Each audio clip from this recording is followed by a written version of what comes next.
Hello guys, aku Putra Swastika and welcome in my channel. Oke, pada video kali ini aku akan menjelaskan kepada kalian mengenai perulangan atau looping. Nah, macam-macam perulangan yang biasa digunakan di pemrograman C++ itu ada for, kemudian ada while, dan ada do while. Namun di video kali ini aku akan menjelaskan kepada kalian mengenai looping for. Oke, kita buat sintaknya dulu, yaitu for, kemudian tanda kurung. Nah, di dalam tanda kurung ini kita masukkan kondisi, yang dimana kondisi tersebut terdiri dari 3 parameter. Yang dimana parameter pertama itu kita menentukan batas awalnya. Ini dimulai dari integer, kemudian kita deklarasikan variabelnya menjadi variabel A, kemudian kita berikan nilai atau value sama dengan 1. Kemudian kita beri batas untuk parameter ke-1 untuk dengan parameter selanjutnya. Kita beri batas dengan tanda titik koma. Itu selanjutnya kita menentukan batas akhirnya, yang dimana A lebih kecil sama dengan 10. Jadi dimulai dari angka 1 sampai diakhiri dengan angka 10. Kemudian yang terakhir adalah kita beri yang namanya increment.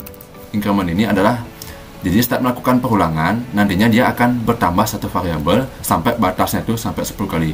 Jadi dia akan terus ditambah satu variabel sampai berjumlah 10. Jadi dia akan melakukan perulangan sampai sebanyak 10 kali dengan increment ini. Baru kita buat yang namanya statement atau pernyataan yang akan kita ulang. Jadinya pernyataannya itu adalah saya sedang belajar C++. Kemudian kita beri yang namanya end line. Oke. Sekarang coba kita run. Nah, jadi statement yang aku buat ini atau pernyataan yang aku buat ini diulang sebanyak 10 kali. Nah, sekarang aku ingin membuktikan apakah benar ini pengulangannya dilakukan sebanyak 10 kali. Di sini aku akan masukkan yang yaitu variabel A. Ini untuk membuktikan apakah benar statement yang aku buat ini diulang sebanyak 10 kali. Dan ternyata benar statement yang aku buat ini atau pernyataan yang aku buat ini diulang sebanyak 10 kali. Oke, sekarang untuk kasus yang selanjutnya, bagaimana jika aku ingin membuat satu program yang dimana aku ingin memasukkan nilai dengan ditentukan batas awalnya, dan untuk batas akhirnya juga bisa ditentukan sendiri pada saat aku run programnya. Jadi untuk caranya itu kita buat dulu tipe data yang baru, yaitu integer, yang dimana kita deklarasikan variabelnya menjadi awal. Jadi kita ingin memasukkan nilai awalnya sendiri tanpa ditentukan oleh for ini. Habis itu integer akhir. Kemudian kita buat keluarannya.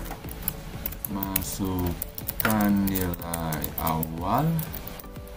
Nah, masukkan nilai awal. Kemudian akan tersimpan di variabel awal. Kemudian cout. Ini adalah masukkan batas akhirnya atau masukkan nilai akhir. Batas akhir. Batas akhirnya berapa? Kemudian baru kita simpan di variabel ini variabel akhir.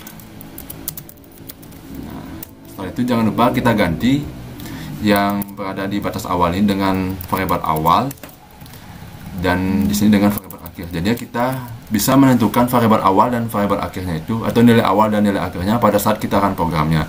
Berbeda dengan yang sebelumnya, yang sebelumnya itu kan ditentukan dengan di dalam for ini. Sedangkan di sini kita dapat menentukannya pada saat kita run programnya.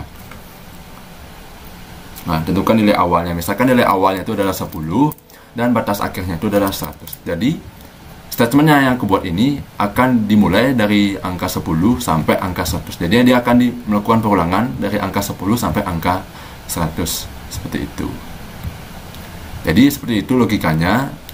Aku ingin memasukkan nilai, kemudian diakhiri dengan nilai berapa, kemudian dia akan diulang sampai batas yang aku tentukan. Seperti itu. Baik, demikian yang dapat aku sampaikan mengenai looping for. Semoga apa yang aku sampaikan ini bisa bermanfaat bagi kalian. Terima kasih.